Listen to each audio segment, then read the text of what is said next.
Hello my dear friends, Kashi की इस पावन धरती पे वापस एक बार फिर से आपका स्वागत है। अभी पेपर वन देने के बाद मैंने थोड़ा सा आपको बताया भी था कि आज का शिफ्ट कैसा था।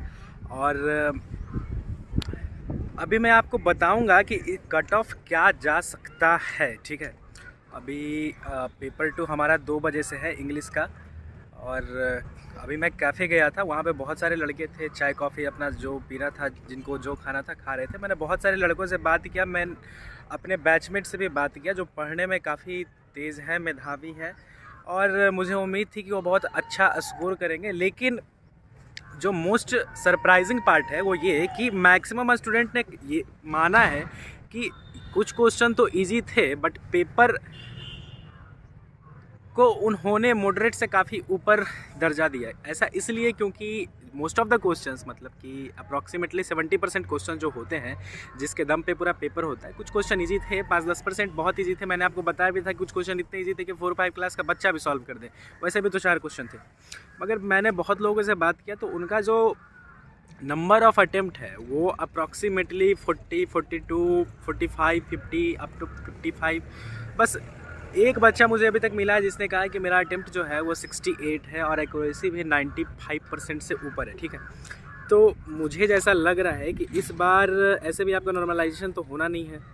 तो नॉर्मलाइजेशन आपका होना नहीं है। टियर 1 में जो नॉर्मलाइजेशन होना था आपका हो ही चुका है। और किसी के रॉ मार्क्स उतने अच्छे नहीं है कि 170 180 रॉ मार्क्स ही है इस बार, क्योंकि टियर 1 का भी पेपर बहुत ईजी था नहीं। तो मुझे जैसा एक्सपेक्टेड लग रहा है कि एवरेज जो अटेम्प्ट है ना इस शिफ्ट का, शिफ्ट क्या एक ही शिफ्ट तो हो रहा है सीजीएल टियर 2 में, तो इस बार का जो एवरेज अटेम्प्ट है ना वो कहीं अराउंड 50 ही है, या मैं कहूँ तो 50 से भी कम हो सकता है। क्योंकि ये बात तो है कि पेपर काफ़ी कैलकुलेटिव था, मतलब कि बहुत ही ज़्यादा calculative. Maximum 60% question calculative nature के ही थे, 60 to 70%। टफ कोई नहीं था, ऐसा कोई भी क्वेश्चन नहीं था जो डुएबल नहीं था। ठीक है, तो सारे क्वेश्चन डुएबल थे, मगर हर क्वेश्चन टाइम तो लग रहा था बनाने में। मुझे खुद याद है कि जब 38 मिनट्स हो चुके थे, तो 38 मिनट हो चुका था, तब भी मेरा अटेम्प्ट जो था ना वो 27 ही था, मतलब मैं क्वेश्चन नंबर 27 में ही था। तो बहुत स्लो चल रहा था, जैसे लग रहा था कि वक्त बहुत तेज़ी से निकल रहा है और क्वेश्चन जो है बहुत स्लो निकल रहा है। तो ये चीज़ मैंने ऑब्ज़र्व किया कि नंबर ऑफ़ अटेम्प्ट जो है ये लोगों का काफ़ी कम है इस सेंटर पे। जैसे मैंने लोगों से बात किया है, तकरीबन 20-25 लोगों से मैं बात किया हूँ, और सबका जो एवरेज अटेम्प्ट है ना वो नियर टू 50 है। किसी का 52 है, किसी का 55 है, किसी का 42 है, 45 है। इस तरीके से मैं अप्रॉक्सीमेटली कहूँ तो 50 क्वेश्चन ही एवरेज अटेम्प्ट है। और ऐसा ही हुआ था 2019 के टफ शिफ्ट में, तो उसमें भी अटैम्प्ट 50 से 60 ही एवरेज रह रहा था लोगों का।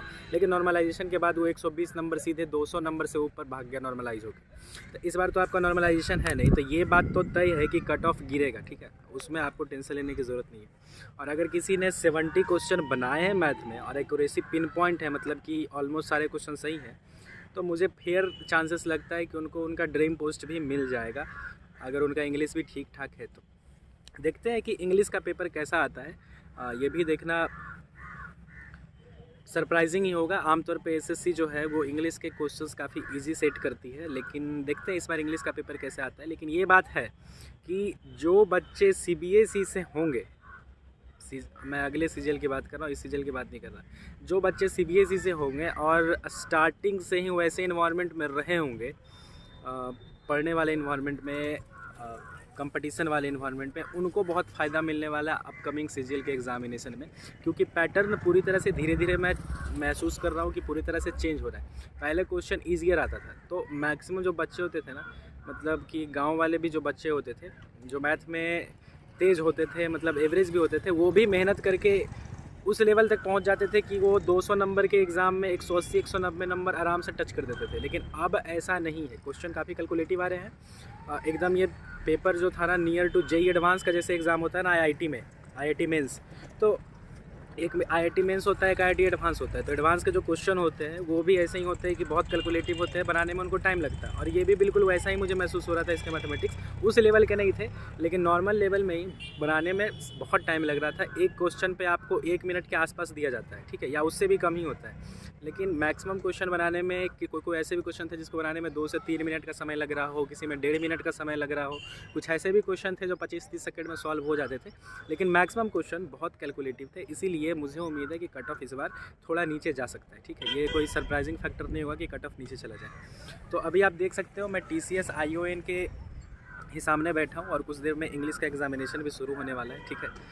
आप लोगों का जिन्होंने एग्ज़ाम दिया है, आप लोग का कितना नंबर ऑफ़ अटेम्प्ट है, एक्यूरेसी कितना है, आप कमेंट बॉक्स में ज़रूर लिख देना, ठीक है। And best of the luck for next examinations. Bye bye, thank you.